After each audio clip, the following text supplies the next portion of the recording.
C'est avec une grande joie que je vous invite à ouvrir vos Bibles au livre de Jude. Nous ouvrons la Bible à l'épître de Jude. Si vous n'avez pas une Bible, nous avons quelques-unes derrière. Vous pouvez juste lever votre main et quelqu'un va vous passer une Bible si vous voulez. Nous ouvrons ensemble la parole de Dieu à l'épître de Jude. Cette épître qu'on a commencé à étudier il y a quelques semaines, aujourd'hui, nous arrivons au 5e message. C'est une étude textuelle suivie, verset par verset, de la parole de Dieu. Et nous avons commencé cette étude il y a quelques semaines et nous avons vu que même si cet épître a été qualifié comme le livre le plus négligé du Nouveau Testament, il est extrêmement pertinent pour nous tous aujourd'hui parce que l'Église, justement, est attaquée. La citadelle de la vérité, l'Église de Christ, est attaquée par des mensonges.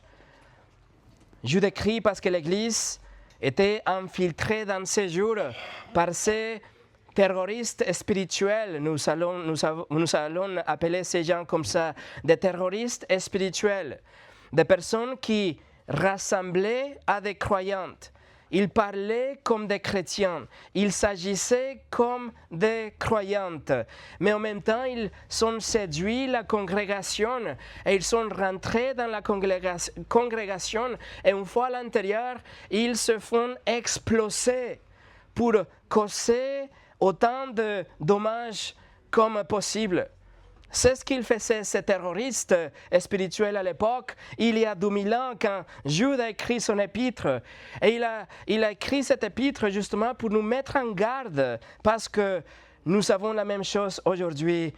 Le verset 4 qu'on a étudié la semaine passée nous a dit qu'il y a des impies, des gens qui changent la grâce de notre Seigneur, de notre Dieu, en dérèglement, et qui renie notre seul Maître et Seigneur Jésus-Christ. Ces faux convertis, ces gens qui sont à l'intérieur de l'Église aujourd'hui, qui ont infiltré l'Église de Christ, trompent les frères et les sœurs, pas avec une doctrine ouverte, mais plutôt par des murmures. Ils vont chuchoter quelque chose d'une façon très diplomatique, mais ils vont néanmoins provoquer la division de l'Église. Ils vont remettre en question la parole de Dieu. Et ils vont prêcher des vérités qui sont 99% vraies, mais avec 1% de poissons tellement terribles pour pouvoir détruire l'assemblée ou tromper les croyantes. Il y a des frères qui pratiquent des choses qui sont presque bibliques, mais pas forcément. Il y a des choses qui sont permises aujourd'hui à l'Église qui sont vraiment de l'erreur. Et que même si nous le faisons d'une façon sincère, ça peut mener nous-mêmes et les autres dans l'erreur. Et c'est pour ça que Jude a écrit il y a 2000 ans. Ça peut être que ces personnes sont des brebis, nous les voyons comme des brebis, mais ils sont de loups déguisés.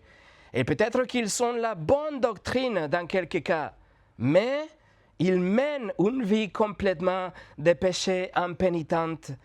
Peut-être vous connaissez quelqu'un, peut-être vous connaissez l'affaire qui s'est passée en octobre passé à Dallas. Un pasteur très connu qui a changé la grâce de Dieu pour l'adultère. Et même si ce cas était très connu, si vous faites un petit peu de recherche, vous pouvez voir que juste au nord de Texas, là où ce pasteur prêchait, au nord de Texas, en 2024, 13 autres pasteurs évangéliques ont été pris en flagrant délit d'abus sexuels affectant une congrégation partagée, si vous voulez, une congrégation en général de plus de 50 000 personnes. 50 000 personnes affectées pour l'adultère de ces pasteurs qui ont changé la grâce de Dieu pour le dérèglement. Ils avaient l'air d'être solides, ils avaient l'air de prêcher la bonne doctrine, mais la tentation est arrivée et ils ont renié le Seigneur Jésus et ils ont choisi de se plonger dans le péché. C'est ce que Jude nous met en garde. Il nous met en garde contre les apostats.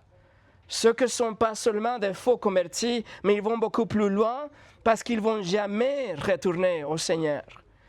Des gens qui ont été continuellement exposés à l'Évangile.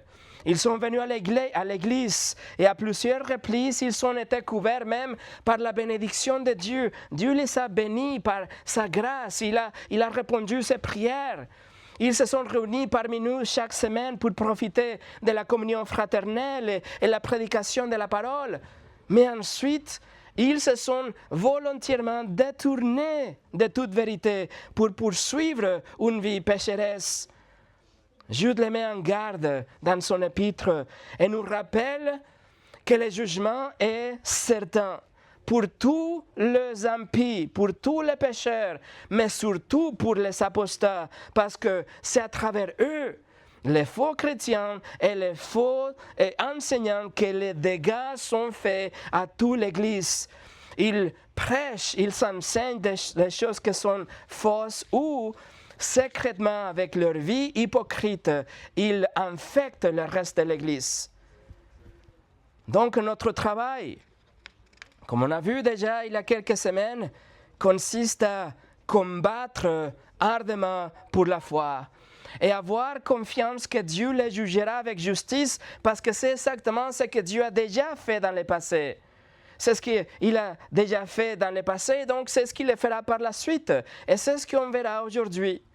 Dans notre texte aujourd'hui, nous allons voir que tout comme Dieu a déchaîné son châtiment et sa colère dans l'Ancien Testament, la colère va s'abattre aussi dans le futur sur ces faux chrétiens et ces faux enseignants. C'est ce que nous allons voir aujourd'hui. Mais avant de commencer, prions ensemble.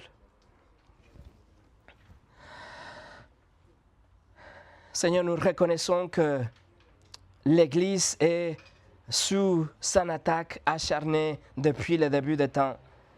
Et Seigneur, même si nous nous efforçons pour mener une vie pieuse et avoir la saine doctrine, parfois nous sommes attaqués même discrètement par des mensonges et des erreurs et nous sommes entraînés dans cette direction parfois, Seigneur. Je te prie, s'il te plaît, que tu utilises cet épître que tu as inspiré il y a plus de 2000 ans pour éclaircir nos esprits, amener la clarté plutôt à nos esprits, et nous donner un nouveau départ dans notre foi si nous sommes dans l'erreur. Seigneur, fasse miséricorde aujourd'hui, bénis la prédication de ta parole comme tu le fais toujours. Nous remettons ce temps entre tes mains. Au nom de Jésus, Amen. Ok, le message aujourd'hui s'appelle « Destruction, emprisonnement et feu éternel ». Nous allons lire Jude, verset 5 jusqu'au 7. L'épître de Jude, du verset 5 jusqu'au 7. Jude écrit « Je veux vous rappeler, à vous qui savez fort bien toutes ces choses, que le Seigneur, après avoir sauvé le peuple et avoir tiré du pays d'Égypte, fit ensuite périr les incrédules, qu'il a réservé pour le jugement du grand jour, enchaînés éternellement par les ténèbres, les anges qui n'ont pas gardé leur dignité, mais qui ont abandonné leur propre demeure. Que Sodome et Gomorrhe, les villes voisines, qui se livrèrent comme eux à la débauche et à des vices contre nature, sont donnés un exemple subissant la peine d'un feu éternel.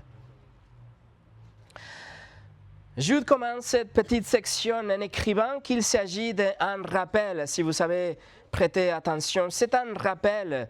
C'est quelque chose que l'Église a déjà entendu, c'est que nous avons déjà lu à plusieurs reprises. Nous comprenons que c'est l'histoire de l'Église ou l'histoire du peuple d'Israël. Donc Jude commence avec ça pour nous rappeler, afin que nous appliquions dans notre situation actuelle, ce que le peuple de Dieu a déjà enregistré dans la parole pour nous, pour notre instruction. Il ajoute aussi une phrase au participe ici dans le grec. Il dit « à vous qui savez fort bien toutes ces choses ». Vous voyez? C'est comme s'il est en train de dire « vous connaissez cette histoire ». Il est en train de reconnaître que ses lecteurs sont bien formés. Il les félicite. Il dit « vous connaissez bien votre Ancien Testament ». Cependant, parfois, plus nous en savons, plus cela engendre une familiarité. Et la familiarité engendre le mépris. Et parce que nous avons lu ces histoires tellement de fois et nous avons juste survolé la parole de Dieu au lieu de ralentir et voir ce que nous pouvons méditer et appliquer dans notre vie, quelles sont les leçons que nous tirons de l'Ancien Testament. Alors Jude, il nous rappelle de ces 3 histoires de l'Ancien Testament.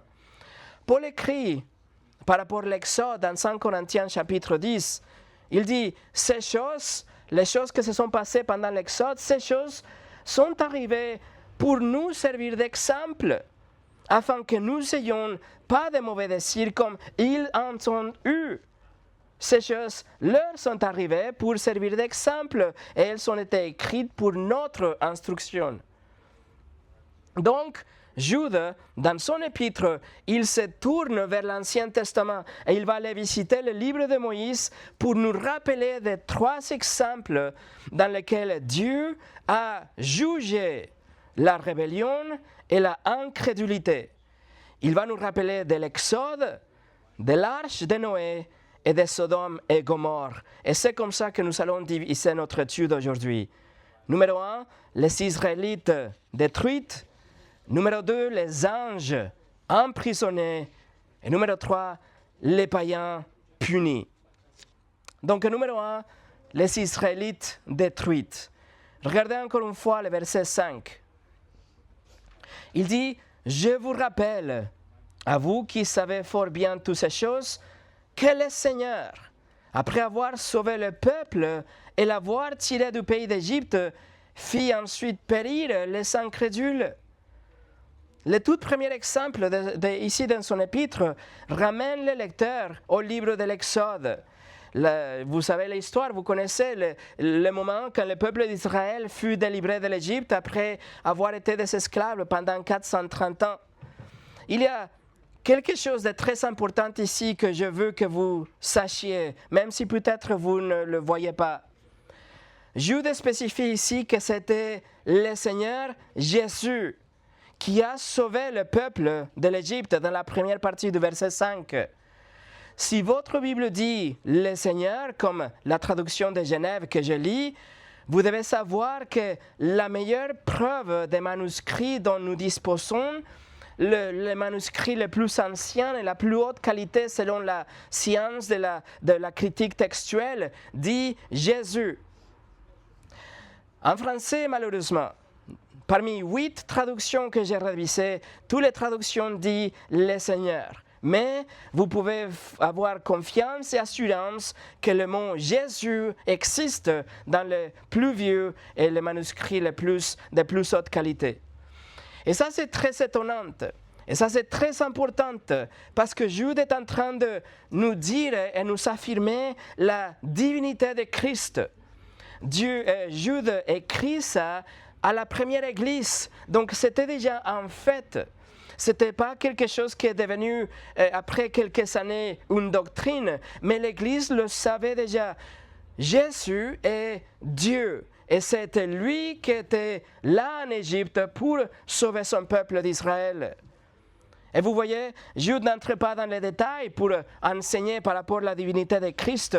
Il ne nous dit rien par rapport à Jésus qui était Dieu, parce qu'il n'avait pas besoin. Il le mentionne parce que le lecteur le savait déjà. Ça, ce n'était pas le point si vous voulez, de force ou comment dire, dispute. Jésus était Dieu et l'Église le savait. Jésus était Dieu dans la chair, quelqu'un qui n'était jamais créé, quelqu'un qui n'a jamais été inexistant, complètement Dieu, pleinement Dieu, existant par lui-même, indépendante, prééminente, source de toute vie, le Créateur est celui qui soutient le cosmos aujourd'hui. Il était là depuis toujours, depuis le début. Et pendant l'Exode, quand le peuple d'Israël était délivré, c'était Jésus qui était là avec eux. C'était le Seigneur Jésus qui les a protégés, qui a pourvu pour eux, qui a guidé le peuple d'Israël. Attention! Jude affirme que Jésus a sauvé le peuple de la terre d'Égypte. Mais écoutez ce que Moïse dit dans Deutéronome chapitre 15.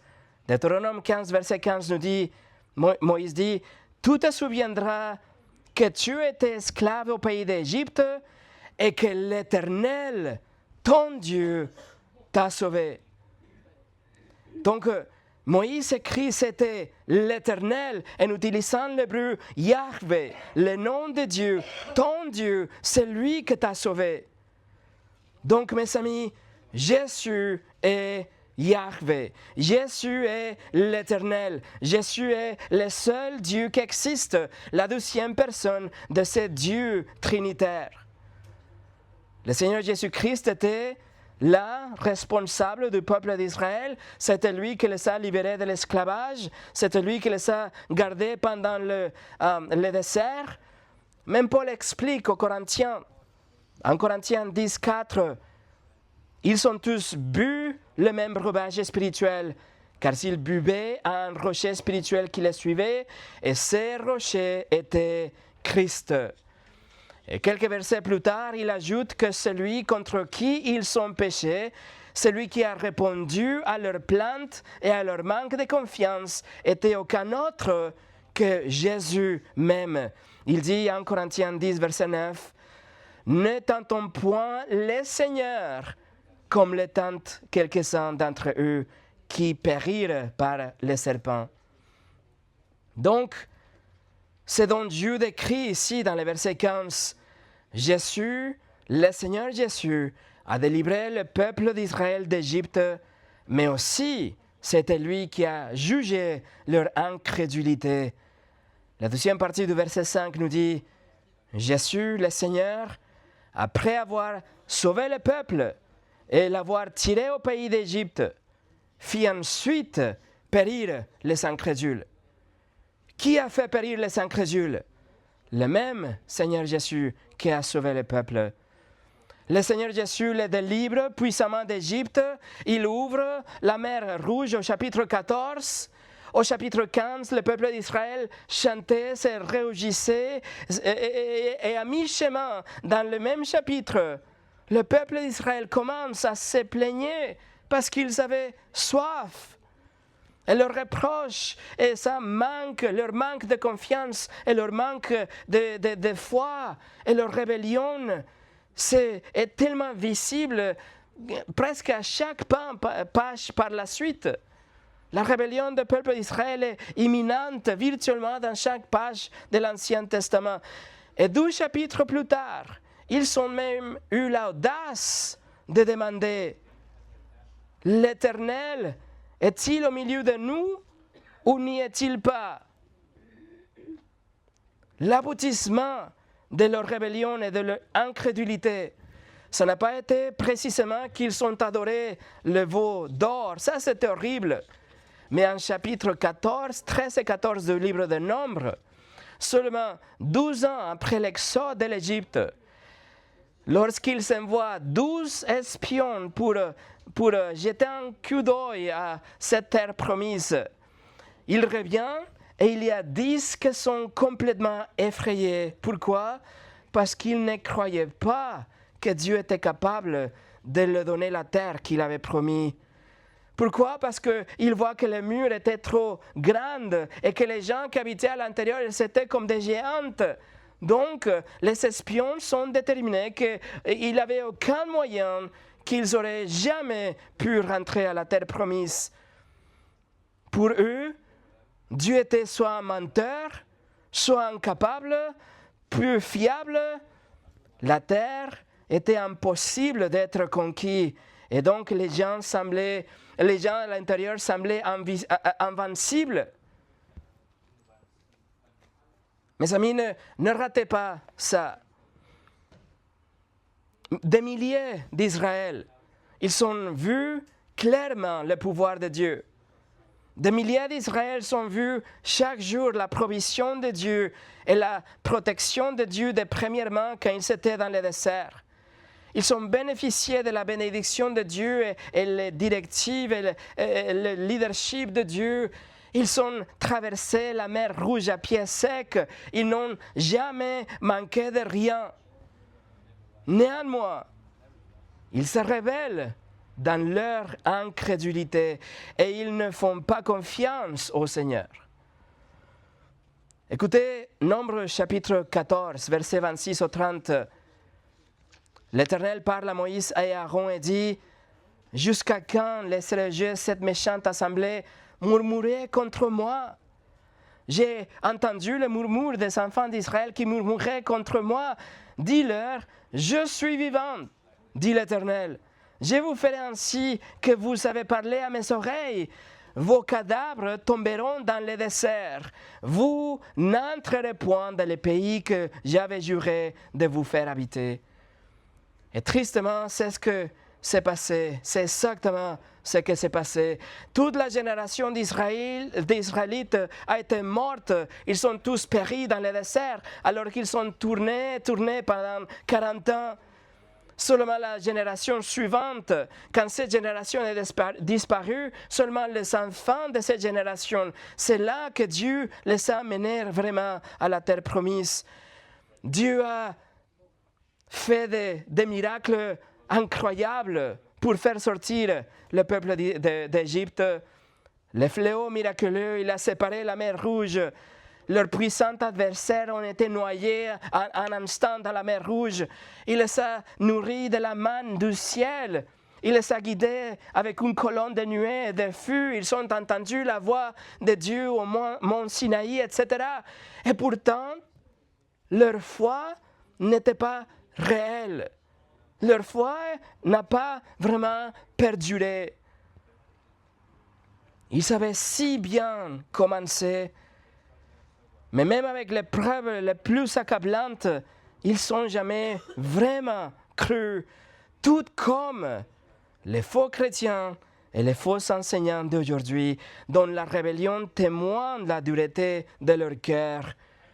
Et je dis qu'ils seront sévèrement punis. L'auteur de Hébreux, l'Épître aux Hébreux, cite du psaume 95 qu'on a lu avant le culte, et il met en garde l'Église. Il dit: « N'endurcissez pas votre cœur comme à Mériba, comme à la journée de Massa dans le désert, où vos pères me tentèrent, m'éprouvèrent, quoiqu'ils aient vu mes œuvres. Pendant 40 ans, j'ai eu cette race en dégoût, et j'ai dit: ce peuple dont le cœur est égaré, ils ne connaissent pas mes voies. Aussi je jurai dans ma colère, ils n'entreront pas dans mon repos. » Alors mes amis, comme Israël, ces faux enseignants et ces faux convertis aujourd'hui, malgré les preuves les plus accablantes, ils continuent à pécher aujourd'hui et ils continuent à piétiner la grâce de Dieu et le sacrifice du Fils de Dieu. Ce que ça veut dire qu'ils ne se sont jamais vraiment repentis. Ils n'ont jamais vraiment placé leur confiance en Christ et donc ils ne sont pas vraiment rachetés. Ils sont les apostats, les impies que deviennent des apostats. Hébreux chapitre 10, verset 26 nous dit: « Si nous péchons volontairement après avoir reçu la connaissance de la vérité, il ne reste plus de sacrifice pour le péché. » Je décris explicitement que le Seigneur Jésus a détruit la génération de rebelles. Attention, même s'ils étaient les Israélites, même s'ils étaient le peuple choisi de Dieu, parce que vous savez quoi? Peu importe qui vous êtes, Dieu ne vous pas tolérer un cœur endurci, un cœur rebelle ou un cœur fidèle. Et Dieu nous a donné l'épître de Jude justement pour nous réveiller à cette vérité.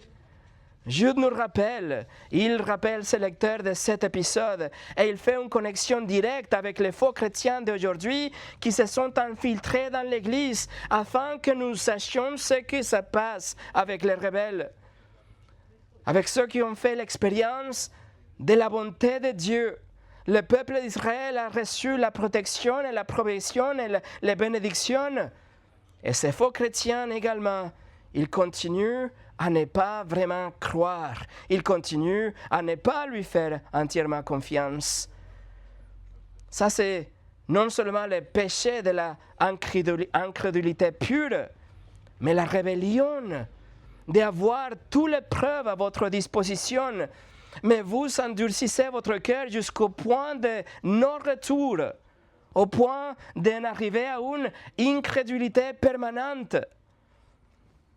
Il s'agit en ce moment d'un rejet délibéré de Dieu après avoir vécu, expérimenté son amour et sa grâce. Ces faux enseignants et ces apostats d'aujourd'hui, ils ont trouvé leur moyen pour se infiltrer dans une église comme des vers de terre, c'est ce que Dieu a écrit, nous l'avons étudié. Ils ont bénéficié de la bénédiction de Dieu, tant de bénédictions. La prédication de la parole, l'étude de la parole, des prières d'intercession en leur faveur, la direction, les conseils de leaders pieux, le culte, la louange collective, la douceur de la communion fraternelle, etc. Ils ont vécu de première main la grâce de Dieu.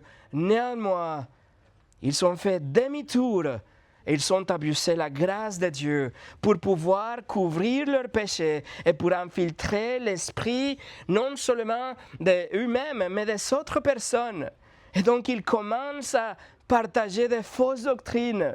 Et ils sèment la doute, et ils mettent des doutes dans l'esprit des autres, finissant par s'abandonner et chuter complètement dans la débauche.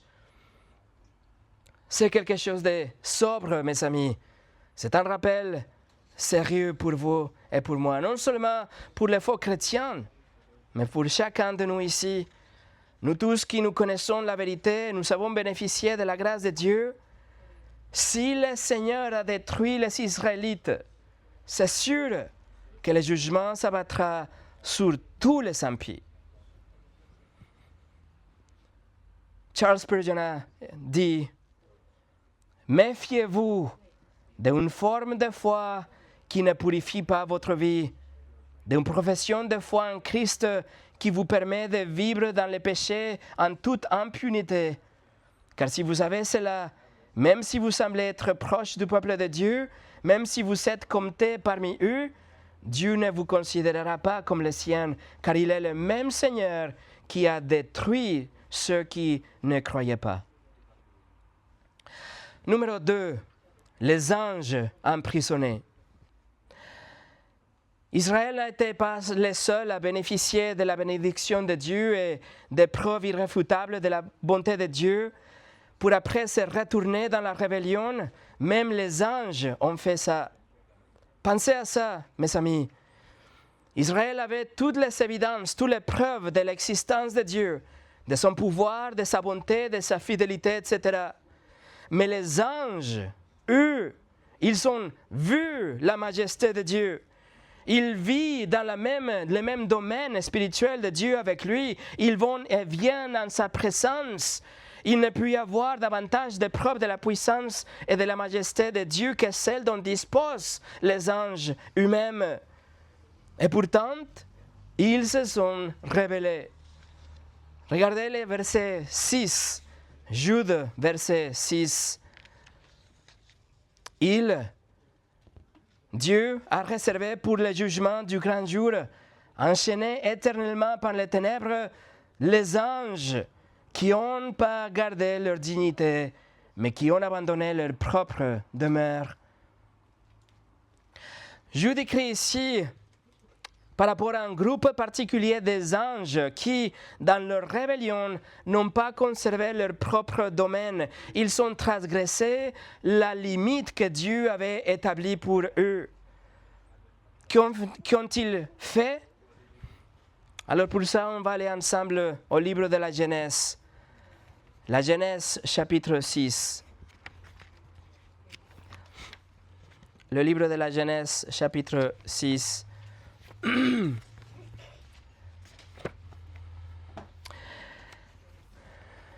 Genèse 6, regardez avec moi versets 1 au 4. Lorsque les hommes eurent commencé à se multiplier sur la face de la terre et que les filles leur furent nées, les fils de Dieu virent que les filles des hommes étaient belles et ils en prirent pour femmes parmi toutes celles qu'ils choisirent. Alors l'Éternel dit, mon esprit ne restera pas toujours dans l'homme, car l'homme n'est que chair, et ses jours seront de 120 ans. Les géants étaient sur la terre en ce temps-là. Il en fut de même après que le Fils de Dieu fut venu vers les filles des hommes, qu'elles leur eurent donné des enfants. Ce sont ces héros qui furent fameux dans l'Antiquité. Alors dans ce texte, les fils de Dieu, au verset 2, ce sont des anges déchus. Ce sont des anges déchus qui ont descendu et ils sont désirés des femmes, des vraies femmes, pour les prendre comme des épouses. Alors comme c'est possible, Jude nous l'a dit déjà. Au verset 6, il nous a dit « Ils sont abandonnés leur propre demeure ». Ils ne sont pas restés dans leur propre domaine, c'est-à-dire ils sont sortis de ce domaine spirituel et ils se sont matérialisés sous la forme d'hommes, ou peut-être qu'ils sont possédés des hommes et en vérité ils sont juste créés des enfants avec les femmes qui existaient selon Genèse 6, verset 4. Donc, c'est passé quelque chose d'horrible avant le déluge. Et ça, c'est un des principaux déclencheurs de cet événement mondial cataclysmique de jugement dans le déluge. Alors imaginez ça, le plan de Satan était que le Messie ne naisse pas sans péché. Parce que si Satan pouvait corrompre la sémence de la femme dans un niveau tellement profond, qu'il aura dans la terre une race hybride de démons avec des femmes. Et cette race ne pouvait être rachetée car Jésus sauve que les hommes, la descendance d'Abraham. Donc, si vous pensez que le monde est un endroit un peu sombre aujourd'hui, qu'il y a des choses qui ne vont pas bien aujourd'hui, imaginez-vous à quel point tout serait bien pire si cette race hybride de démons avec des femmes serait toujours aujourd'hui dans le monde. Par contre, Dieu s'est occupé d'eux avec le déluge. Chaque personne sur la planète a été effacée, y compris cette race démoniaque. Alors on revient à Jude. Qu'est-ce qui s'est passé dans le déluge? Le corps physique de cette race, les personnes, les enfants de ces démons avec des femmes ont été morts, décédés ensemble avec la population de la planète. Mais qu'est-ce qui s'est passé avec les démons? Qu'est-ce qui s'est passé avec les anges déchus, avec ces esprits rebelles qui n'ont pas resté dans leur propre domaine? Le verset 6 nous le dit, la 12e partie. Dieu a réservé pour le jugement du grand jour, enchaînés éternellement par les ténèbres, les anges qui n'ont pas gardé leur dignité, mais qui ont abandonné leur propre demeure. Il nous le dit, Dieu les jette dans une prison spirituelle. Ils sont enchaînés depuis ce temps-là, afin qu'ils ne puissent pas commettre une telle perversité à nouveau. Donc, si ça c'est votre question, non. Nous ne pouvons pas voir la même chose aujourd'hui, car ces esprits rebelles, ces anges déchus, sont dans une prison spirituelle depuis le déluge. Pierre écrit par rapport à cette prison spirituelle qui enferme les démons. Il dit dans 1 Pierre 3,20, « Jésus est allé prêcher aux esprits qui autrefois avaient été incrédules lorsque la patience de Dieu s'est prolongée au jour de Noé, pendant la construction de l'arche. » Et dans sa 12e épître, il ajoute aussi du Pierre 4, « Dieu n'a pas épargné les anges qui ont péché, mais il les a précipités dans les abîmes des ténèbres et les réserve pour le jugement. » Alors Dieu a jugé la terre avec les déluges et tous ces anges déchus, il les a emprisonnés. Ils seront relâchés qu'un jour pour le jugement de ces grands jours, après le retour de Christ et après son royaume millénaire, lorsque Satan sera jugé et jeté à l'étang de feu ensemble avec tous ces démons. Donc, dans le contexte de Jude, il veut que nous voyions que les anges du ciel, ils sont péchés et Dieu ne les a pas épargnés.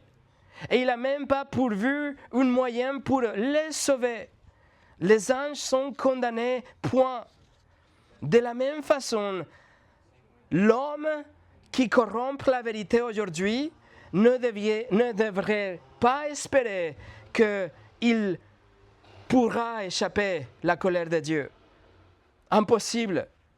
Si les anges n'ont pas échappé à la colère de Dieu, vous et moi, en tant que des hommes coupables, nous ne pouvons pas non plus échapper au châtiment de Dieu. Jude est en train de construire une argumentation. Il nous dit, peu importe qui vous êtes aujourd'hui, Israélite, un ange, un membre de l'Église, vous serez jugés si vous persistez dans votre péché. Cependant, si vous vous repentez aujourd'hui, si vous vous détournez de votre péché, si vous placez votre confiance en Jésus et vous comprenez qu'il est mort à votre place et qu'il a pris en lui-même le châtiment que vous méritez, Dieu vous promet que vous serez pardonnés. La rédemption n'est pas accessible aux anges, mais elle vous est accessible aujourd'hui. Alors ce qu'il faut faire, c'est de reconnaître que vous avez offensé Dieu parce que vous avez transgressé sa loi. Dieu ne peut pas simplement pardonner, mais il doit voir que la justice est satisfaite. Il exige un paiement pour la loi que vous avez brisée. Et c'est ce qui s'est passé avec Jésus à la croix. Il a payé complètement votre dette. Il est mort parfaitement, il a donné sa vie en sacrifice pour vous, il est mort et il est ressuscité pour prouver que ça c'est vrai, qu'il est Dieu dans la chair et que le salut est disponible pour vous si vous avez la repentance et la foi, rien de plus et rien de moins. C'est pour ça que Jésus a crié, tout est accompli à la croix. La dette a été payée. Vous pouvez être mis en liberté, vous pouvez profiter, bénéficier du paradis éternellement si vous répondez avec la repentance et la foi, si vous placez votre confiance en Jésus seul.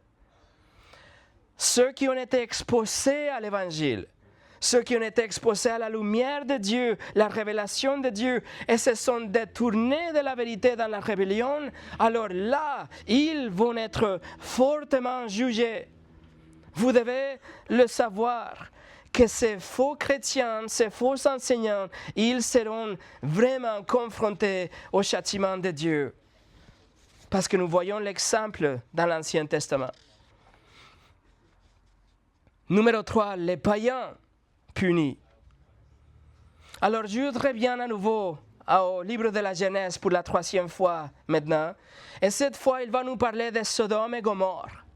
Il va nous dire que juste comme les Israélites, le peuple de Dieu, et juste comme les anges de Dieu, Sodome et Gomorrhe avaient aussi connu les bénédictions de Dieu. Sodome était une terre prospère. Lot comparait Sodome avec les jardins d'Éden même.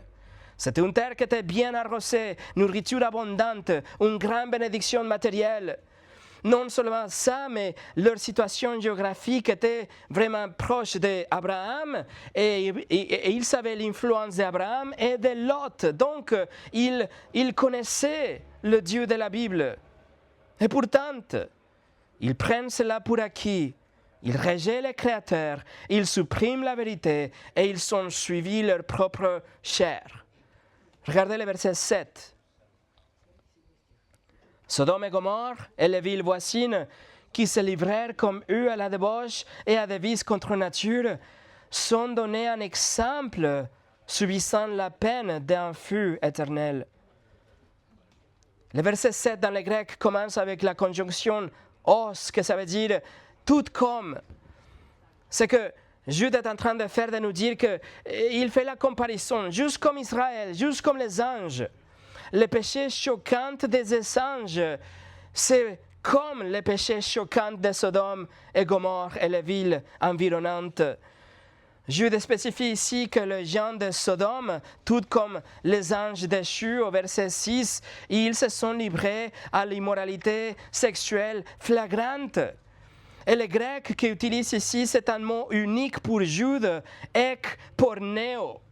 Ek, c'est une façon intensive de dire porneo, d'où on prend le mot pour pornographie, que ça veut dire la immoralité sexuelle. Jude nous dit que c'était une manière intense d'immoralité. C'était quelque chose, une débauche extrême, extravagante.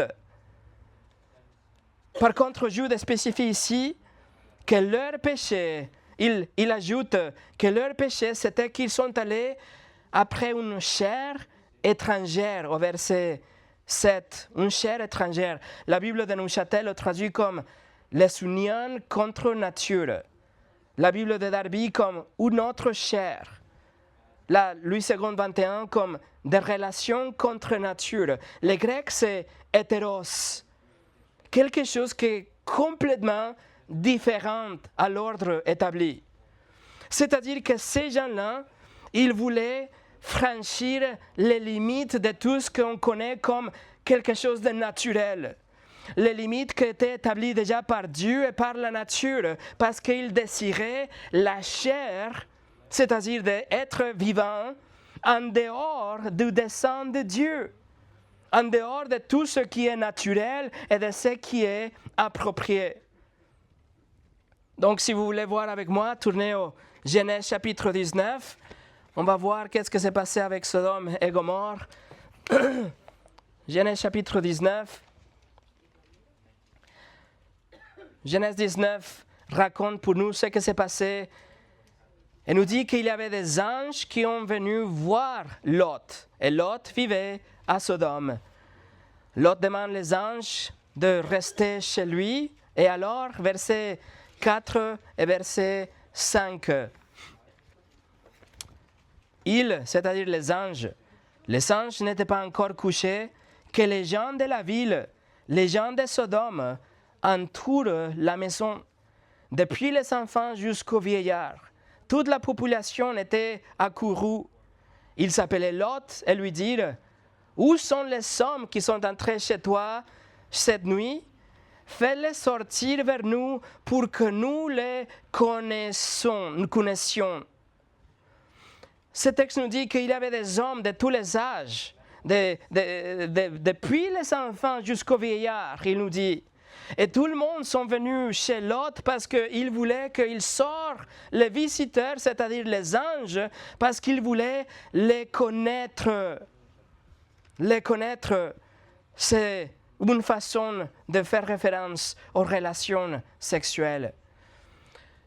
Juste comme les anges ont poursuivi les femmes avant le déluge, ici nous avons les hommes qui poursuivent les anges à Sodome.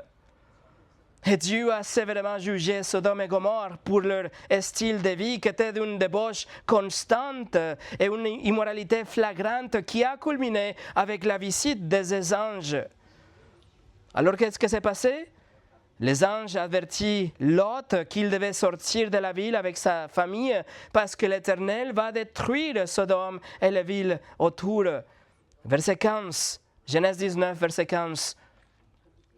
De l'aube du jour, les anges insistèrent auprès de Lot en disant « Lève-toi, prends ta femme et tes deux filles qui se trouvent ici, de peur que tu ne périsses dans la ruine de la ville. » Et après, versets 23 au 25, le soleil se levait sur la terre lorsque Lot entra dans Tsoar. Alors l'Éternel fit pleuvoir du ciel sur Sodome et sur Gomorrhe du soufre et de feu de par l'Éternel. Il détruisit ces villes, toute la plaine et tous les habitants des villes et les plantes de la terre. Alors Sodome, tout comme Israël, tout comme les anges, ont délibérément rejeté les degrés de révélation que Dieu les avait donnés. Ils ne connaissaient pas tous, ils ne connaissaient pas toute la vérité, mais les degrés de révélation dont ils disposaient, ils ont endurci leur cœur, ils ont rejeté ça.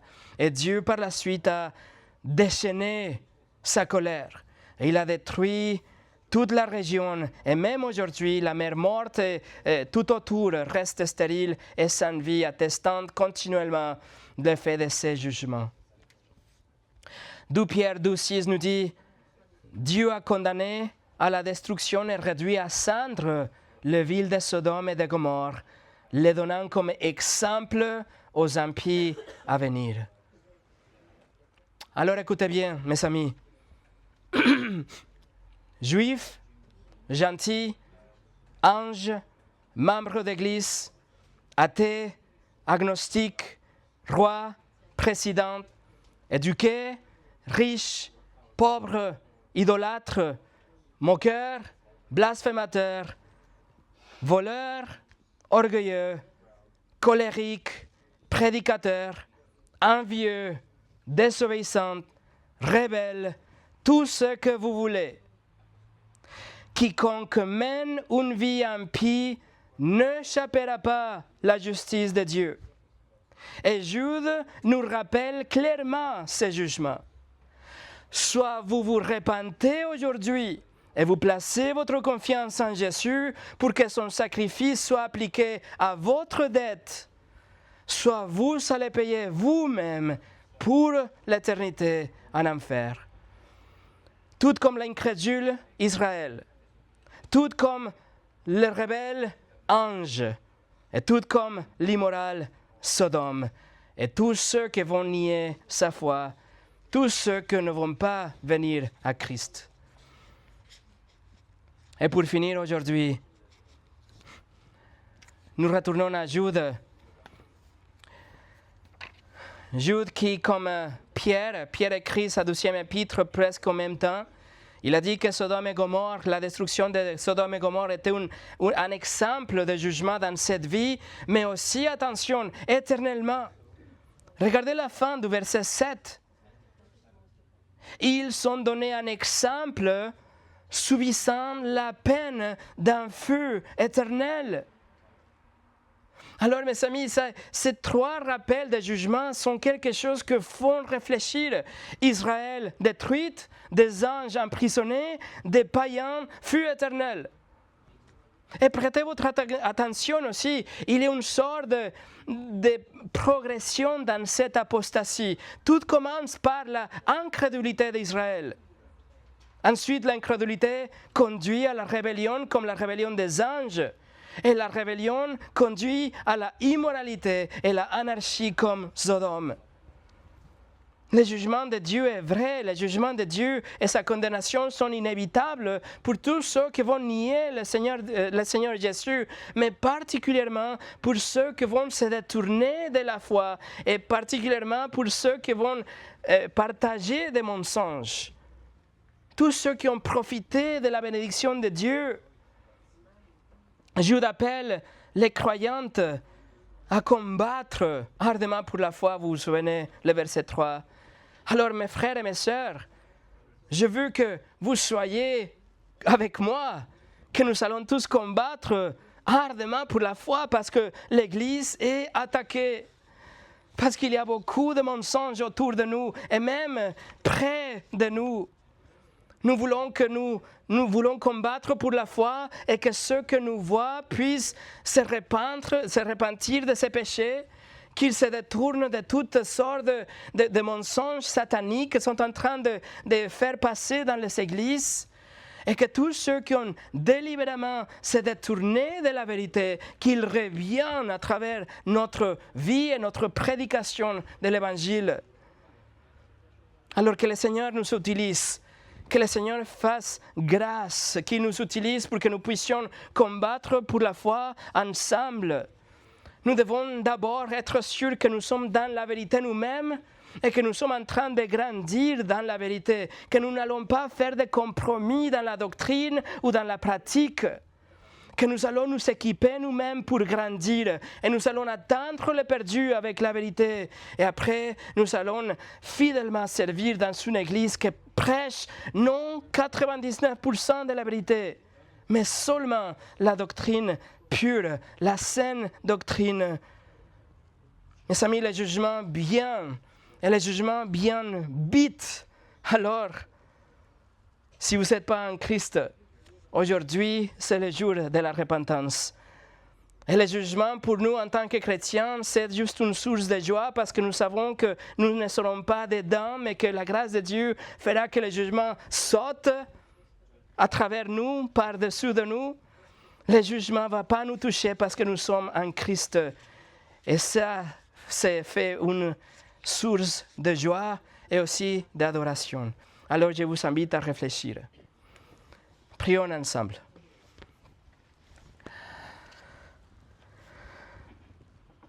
Seigneur, nous te remercions pour ta parole, pour la vérité de ton évangile.